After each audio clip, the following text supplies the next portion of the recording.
The battle near Mars was fierce. Commander Jacob Reeve stood on the bridge of the warship Valkyries, the flagship of the joint Earth-Jurati fleet. His eyes were sharp, his hands steady on the controls. Around him, Jurati officers and Earth soldiers worked in harmony, a symbol of the fragile peace they all fought to protect. Ahead, the rebel fleet advanced like dark storms, swift, angry, and desperate. Jacob took a deep breath. "This is for peace," he whispered, the clash of fleets. The rebel ships surged forward, firing plasma beams and missile volleys. The combined fleet responded quickly, blocking their path with energy shields and counterattacks. Jacob's ship led the charge, weaving between blasts and returning fire. His years as a soldier gave him an edge. He could predict enemy moves, strike weak points, and inspire his crew with calm confidence. Beside him stood Lieutenant Shala, a fierce Jurati pilot who had become his closest ally. "Commander," she said, "the rebels are trying to split our formation. If they succeed, they'll hit Mars's outer defense." "Not on my watch," Jacob said. He ordered a squadron to flank the rebels and cut off their advance. Victory with a cost, the battle lasted hours. Many ships were lost on both sides. Jacob's ship took a heavy hit. Alarms blared. Fire erupted in the engine room. "Damage report," Jacob demanded. Lieutenant Shala replied, "Shields at 50%. Engines failing. We need to retreat." Jacob clenched his jaw.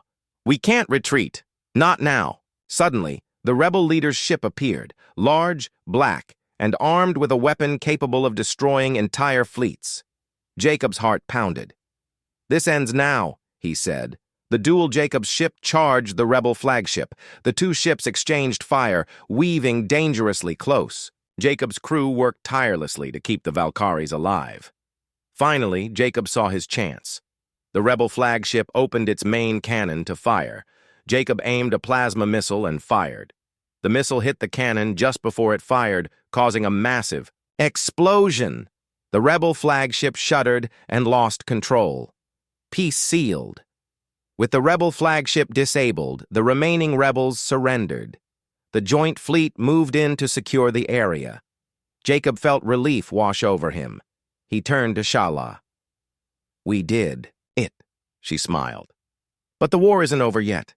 Jacob nodded. "We still have to convince everyone to accept peace." The return to Valkyries. The fleet returned to Valkyries amid cheers. The people welcomed the heroes. Jacob walked beside Queen Velzari as she greeted her people. The bond between them was clear, not just political, but personal. Their hands brushed, and both smiled. The ceremony of unity in the Great Hall. Leaders from Earth and Jurati gathered. Velzari stood beside Jacob. She spoke clearly. "Today we do not just end a war, we begin a new era." Jacob added, "Together we are stronger. Together we will build peace." They raised their joined hands. A light filled the hall, a symbol of their bond and hope, a new beginning. Days later, Jacob stood on the balcony of the palace.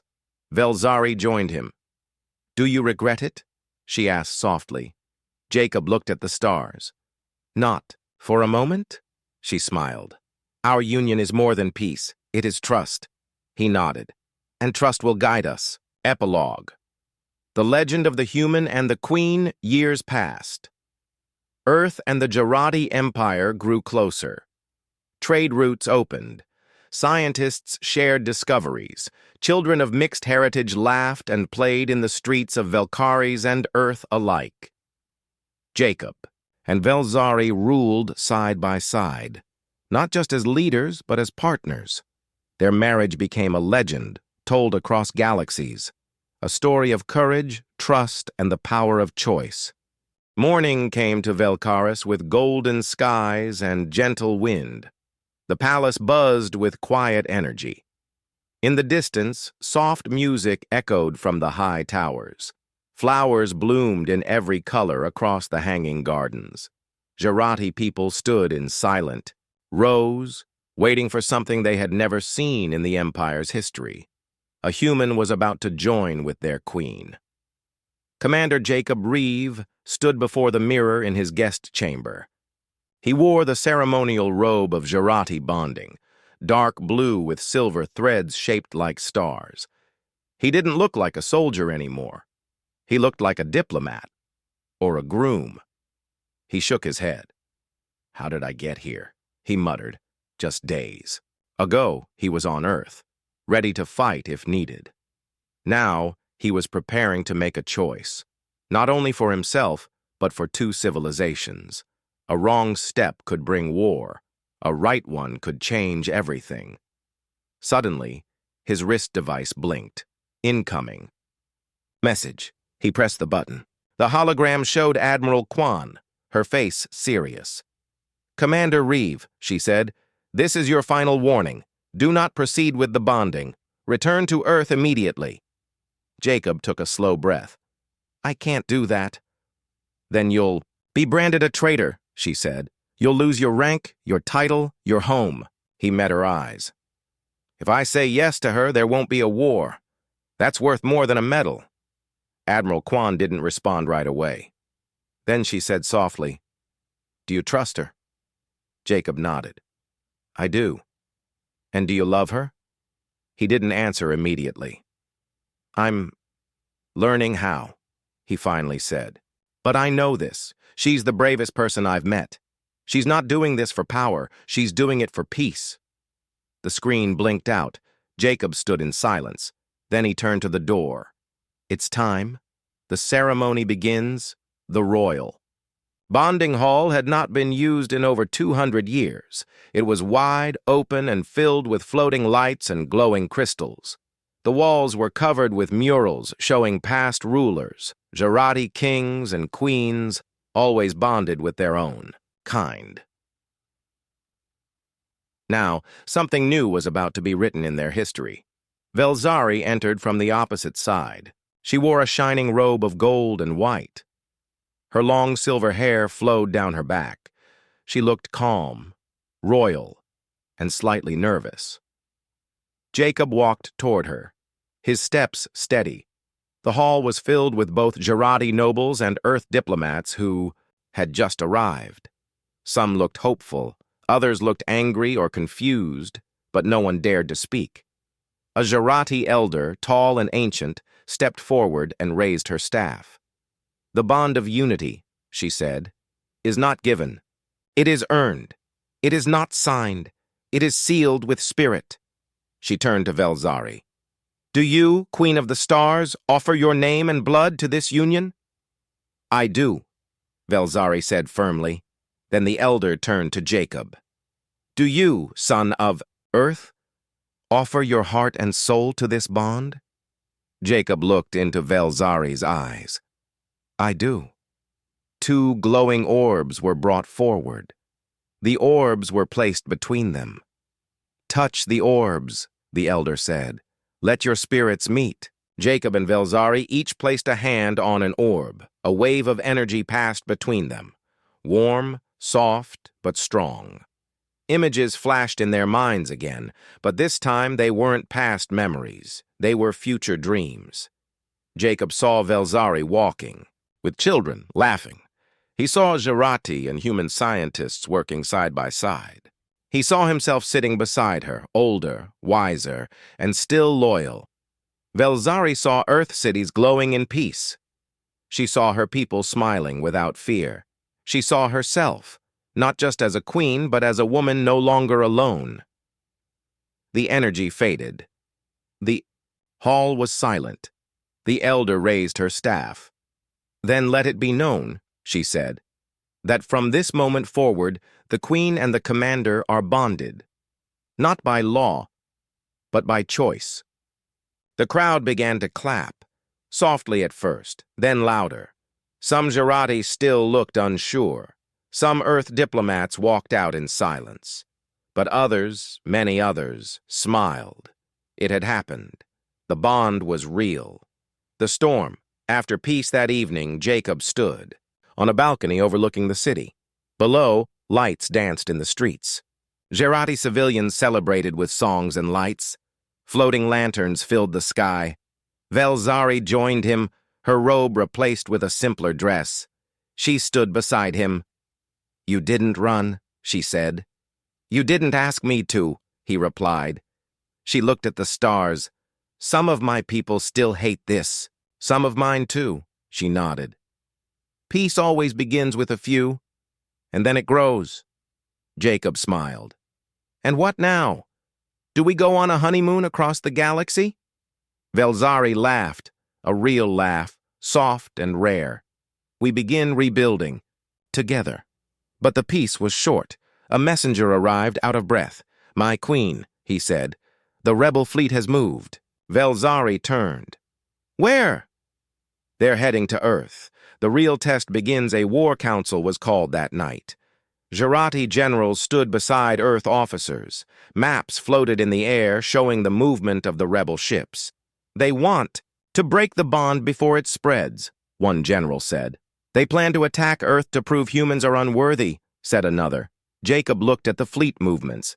He recognized a pattern. "They're not going to hit Earth directly," he said. "They'll hit Mars first, disable the outer stations, cut off supply lines, then strike." Velzari nodded. "Then we must stop them before they reach Mars." "But if the Jurati fleet moves to protect humans," a commander warned, "more rebels might join the cause against us." Jacob stood. "Then let the queen stay behind. I'll lead the strike." Velzari frowned. "You're not a general."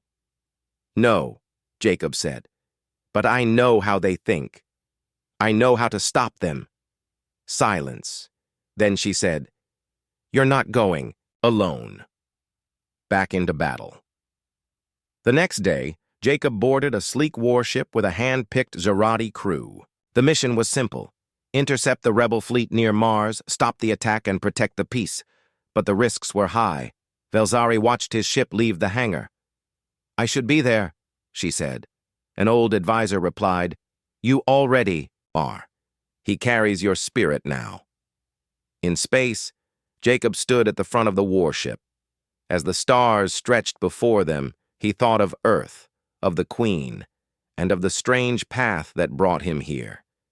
He didn't know what waited in battle, but he knew this. He had made his choice, and for the first time in his life, he belonged. The sun rose slowly on Valkyries. Its light was soft and golden, stretching across the sky like silk. But inside the palace, peace was far away.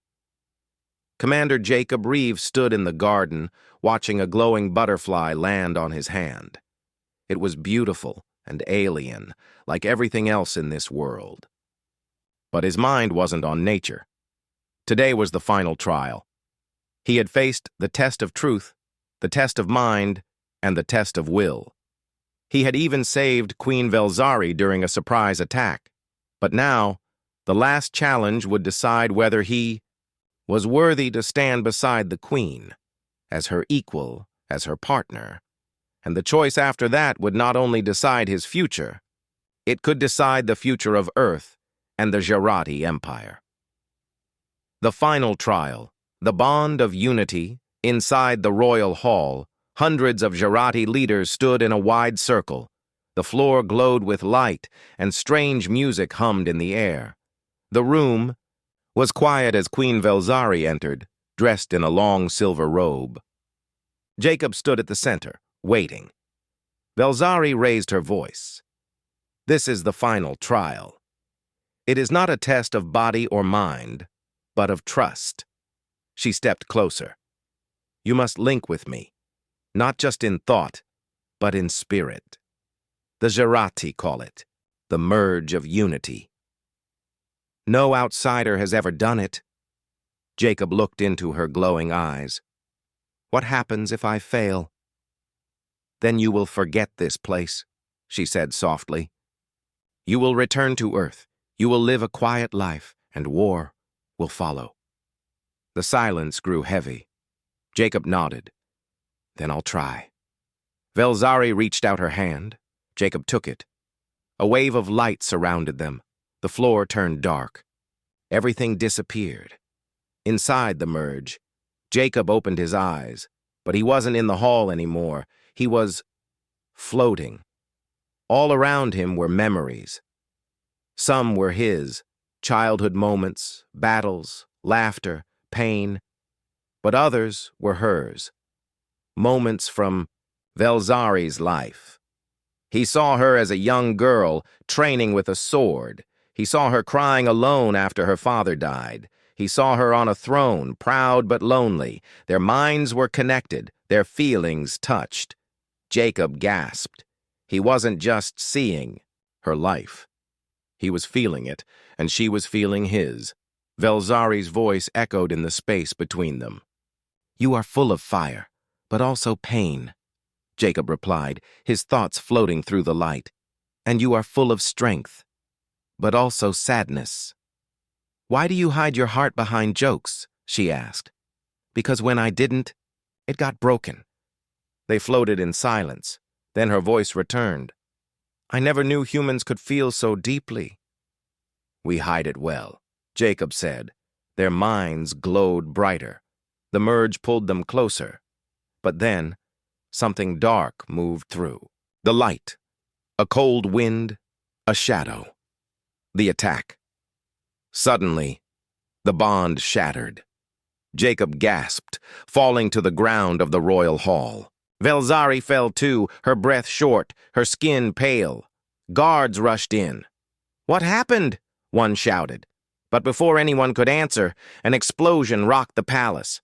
Smoke filled the air. The walls cracked. Dozens of Jarati rebels stormed the hall, weapons ready. They were the same group who had attacked before. The anti-human faction. Those who believed that peace with Earth was a betrayal of Jarati strength. One of them stepped forward. His armor was black and jagged. "We warned you, Velzari!" he shouted. "This union will destroy our empire!" Jacob stepped in front of her. "You'll have to go through me first," the rebel laughed. Gladly, a fight began. Jacob grabbed a weapon from a fallen guard. He wasn't trained in Zarati blades, but he didn't need to be. He fought with instinct, courage, and wild human style, blocking, dodging, striking. Velzari, though weak, stood and joined him. Her movements were slower now, but still sharp. They fought together again, like they had before, side by side. Heart to heart.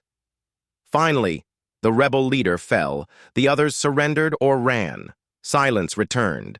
Guards checked the area. A healer rushed to Velzari and placed glowing stones over her chest. "You must rest," the healer said. "The merge was broken. Your energy is fading." Velzari looked at Jacob. "So much depends on you now." Doubt and truth later. That night, Jacob stood on the balcony of his room. His hands were still shaking. The bond had been broken. The queen was weak. Rebels were still out there. And worst of all, Earth no longer trusted him. A secret message had arrived from the Earth Council, hidden inside a military comm chip. It blinked on his wrist device. "Return immediately. Do not proceed with union. We are preparing for battle." Jacob stared at the message for a long time. They wanted him to leave, to abandon Velzari, to walk away.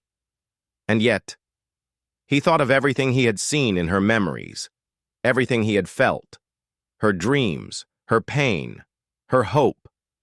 Could he walk away now? Would Earth ever understand? The next morning, Velzari sat in the healing chamber.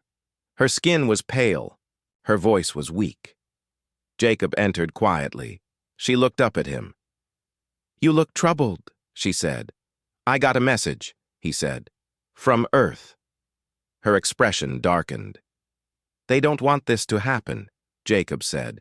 "They fear what they don't control," she replied. He nodded. "I've been called many things," he said. "Soldier, hero, fool, but never husband." Velzari gave a small smile. "Then let me be the first." He sat beside her. "I saw your heart." He whispered. "You don't want power, you want peace." She turned to him. "And you? What do you want?" Jacob took her hand. "I want a world where no child has to grow up during war." I want my people and yours to stop fearing each other, and maybe I want more. She leaned closer. What more? Jacob looked into her eyes. You, the Queen's. Decision later that day, Velzari stood before her council. She looked stronger, her voice clearer. I have made my choice, she said. I will take the human as my mate. Not for politics, not for war, but for hope. Some council members looked nervous, others angry, but many nodded slowly. Then she raised her voice.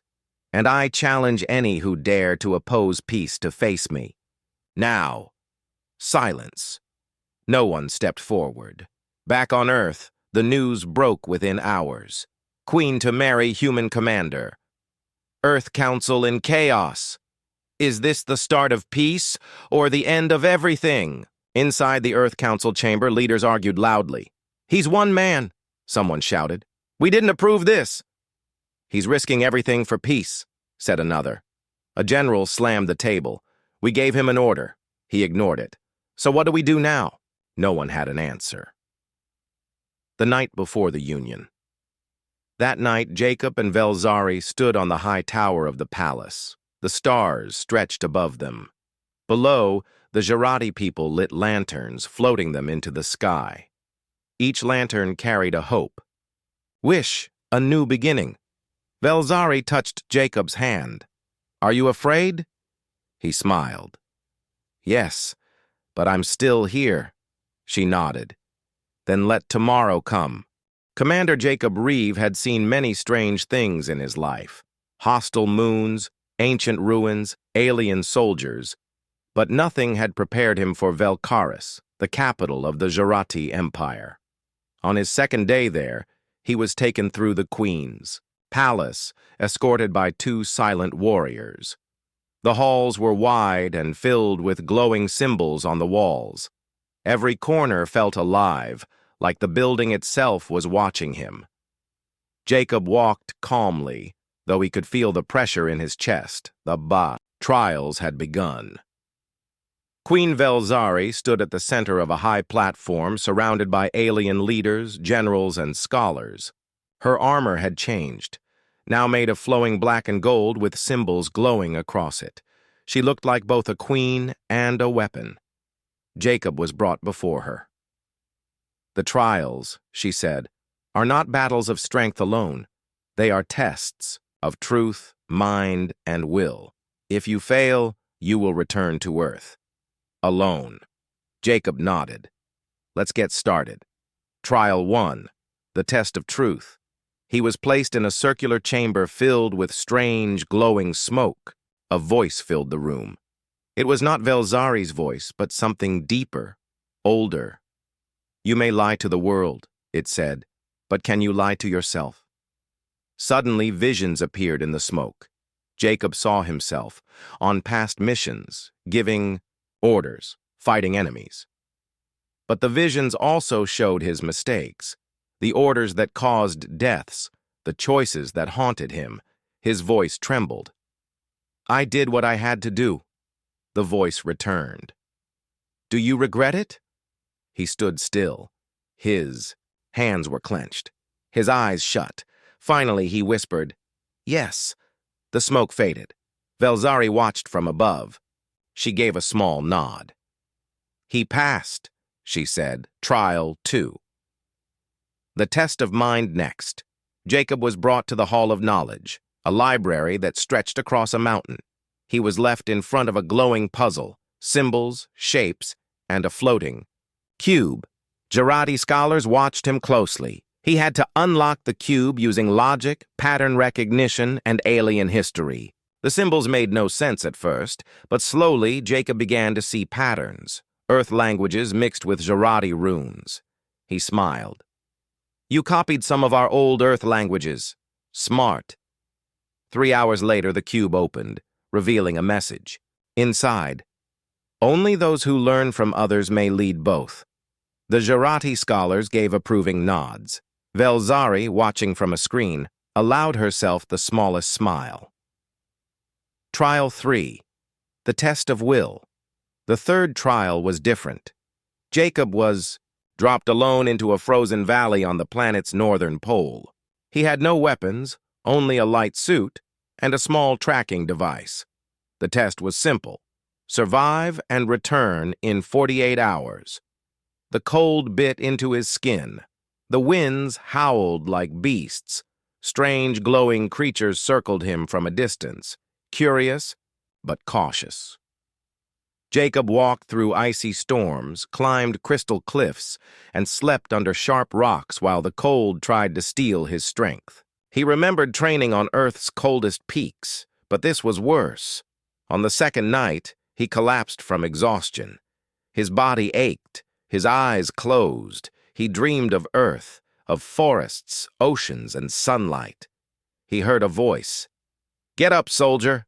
Jacob opened his eyes, gritted his teeth, and stood. He returned, bruised, bleeding, half frozen, but alive. Velzari stood waiting for him. "You refused to die," she said softly. Jacob gave a tired smile. "You'd be lonely without me." After the third trial, something began to change. The Jarati warriors who once looked at Jacob with cold eyes now nodded to him. Some gave him respectful gestures. Even the guards near his quarters began to speak to him, just short greetings. But it meant something. He was no longer just a strange human. He was becoming something more. Private dinner with the Queen. On the seventh day, Velzari invited Jacob to dine with her. The chamber was large, with floating lights and a long table filled with food. Some looked delicious, others looked alive. Jacob poked one dish that moved. "Is this trying to eat me?" Velzari raised an eyebrow. "It's considered rude." "To fight your meal," he laughed. "Then I'll be very rude tonight." They ate in silence for a while, then Velzari spoke. "You surprised me." Jacob looked up. "How so?" "You do not pretend to be more than you are. You do not ask for respect. You earn it." Jacob leaned back in his chair. "I don't care about crowns. I care about peace." She studied him. "My people do not trust easily," she said. "They are proud, loyal, and ancient. They see you as wild, young, dangerous." "And you?" Jacob asked. Velzari looked at him. "I see a man who chooses his path, even when it's hard." For the first time, her voice sounded softer, more human. The unexpected attack later. That night, alarms rang through the palace. An explosion shook the walls. Jacob grabbed his boots and rushed out. Smoke filled the halls. Jarati warriors ran past, shouting warnings. Jacob stopped one. "What's happening?" "Traitors!" the warrior shouted. "A rogue faction, they do not want peace." Jacob ran toward the main hall. There, he saw Queen Velzari surrounded by enemies, Jarati in dark armor, their eyes filled with rage. Without thinking, Jacob charged in. He tackled one attacker, grabbed the fallen weapon, and stood beside the queen. "Fancy seeing you here," he said, swinging the blade. Velzari didn't smile, but she didn't tell him to leave either. They fought back to back. Jacob's movements were rough, human style, while Velzari's were sharp and elegant. Still, they fought like they had trained, together for years. Finally, the traitors fell or fled. The palace guards returned. Silence filled the hall. Jacob looked at Velzari. "You all right?" She stared at him. "You bled for me." He wiped sweat from his brow. "Better than bleeding because of you." Her expression did not change, but her eyes softened. "You continue to surprise me, human." A truth revealed. That night after the attack, Jacob sat near a glowing tree in the royal garden. His hand was wrapped in bandages. Velzari appeared beside him. "I should have told you sooner," she said. "Told me what?" She looked at the stars. "I'm dying." Jacob turned. "What?" "There is a sickness in my blood. It comes to all royal heirs. Some survive, some do not." He was silent. She continued. "When I learned your kind carried a protein that can slow the sickness, I made my offer, not as a trick, but as a chance." You need the bond to survive, Jacob said slowly. Yes, but you didn't force me. No. He stared at her for a moment. Then why give me the choice? She met his eyes. Because peace forced is not peace. And love forced is not real. Jacob nodded. Then he said quietly, So now what? Velzari stood. The final trial begins tomorrow. After that, the choice will be yours. Jacob sat alone long after she left. He looked up at the alien stars above him. He came to stop a war. Now he had to decide if he was willing to share a life with an alien queen on a world that still didn't trust him, with a future that could change everything. And strangely, he didn't feel fear. He felt something else. Hope. In the dark of space, just beyond the edge of human-controlled systems, floated the giant warships of the Jarati Empire. They were tall, sharp, and silent, like sharks in black water. The Jarati were known across the galaxy for their power, their ancient wisdom, and their unmatched weapons. Now they had arrived at Earth's doorstep. The United Earth Alliance had called an emergency meeting. Generals, presidents, diplomats, and scientists all gathered in the war room, hidden deep under the Atlantic Ocean. A hologram floated above the round table. It showed hundreds of Jarati ships parked just outside Earth's orbit. They've given us 24 hours to respond, said Admiral Kwan, voice tight. To what? Asked Ambassador Elena Ruiz, frowning. Before anyone could answer, a loud sound echoed through the room. The lights dimmed. The hologram changed. Everyone stood up. A figure appeared, tall, glowing, dressed in silver armor. Her long white hair floated behind her like silk in water. Her eyes shone like blue suns. She was beautiful, terrifying, and powerful. She was Queen Velzari, ruler of the Jarati Empire. Her voice was deep and smooth. It echoed across the Earth's networks. Every screen, every satellite, every radio station, it all carried her message. People of Earth, she said, we have watched you grow. We have studied your wars, your science, your courage. You are not weak, but you are not ready. We came to destroy you. But now, I offer you something else. The room held its breath. If you want peace, you must marry me. Silence. Nobody moved. Nobody spoke. On every continent from New York to Nairobi, from Moscow to Mumbai, humans stopped what they were doing. They stared at their screens, shocked. Did she say, marry? Someone whispered. The next 12 hours were chaos. News channels screamed, Alien Queen demands human husband. Is this a trap? One marriage to save the world? Social media exploded. Some joked, some panicked, some cried. World leaders debated. She's playing a game, said General Antonov of Russia. She wants us to look weak.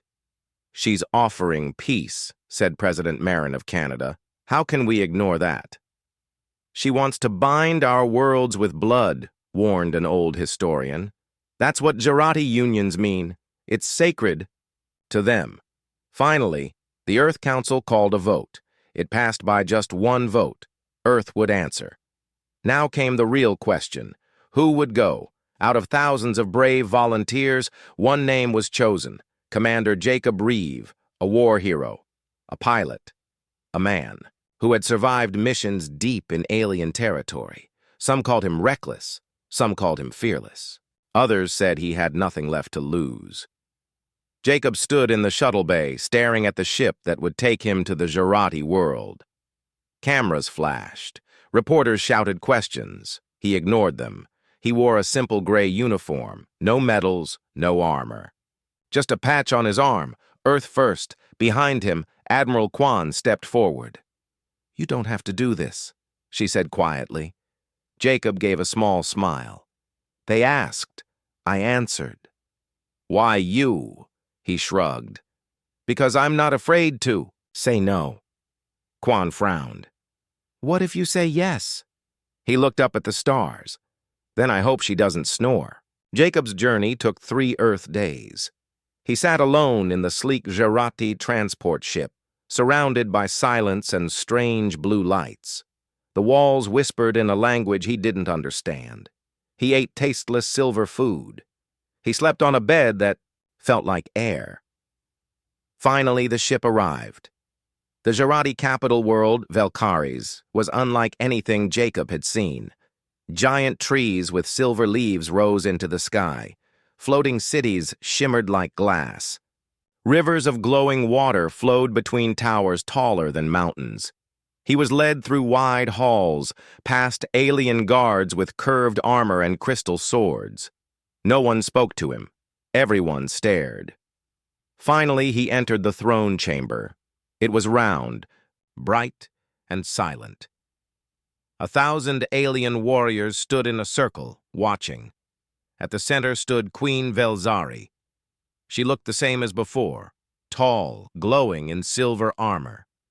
But in person, she felt even more alive. Jacob could feel the power around her, like static in the air. He stepped forward. She studied him. Her glowing eyes narrowed slightly. You are the one they sent? She asked. I am, Jacob said, simply. You are not what I expected. Jacob raised an eyebrow. What did you expect? A prince? She tilted her head. A politician, a coward, a fool. Jacob smiled. Well, I'm not very political, the crowd murmured. The queen raised her hand. Silence returned. I do not play games, she said. Neither do I, Jacob replied. She stepped closer. I offered marriage not as a joke. It is the deepest promise my people can make. It is not for show. It is not for fun. I know, Jacob said. Then understand this.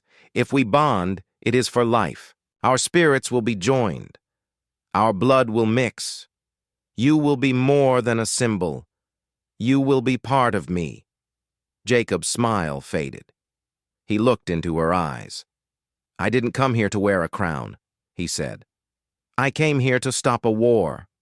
Velzari nodded slowly. Then we will begin the trials. Jacob blinked. Trials? She turned and began walking toward the far door. If you want peace, Commander, she said without looking back, you must prove you are worthy of it. Outside the chamber, as alien servants led him to his quarters, Jacob sighed. Figures, he muttered. Can't even propose without a test drive. The next 3 days would decide the future of 2 worlds, and Jacob had a feeling. This was just the beginning.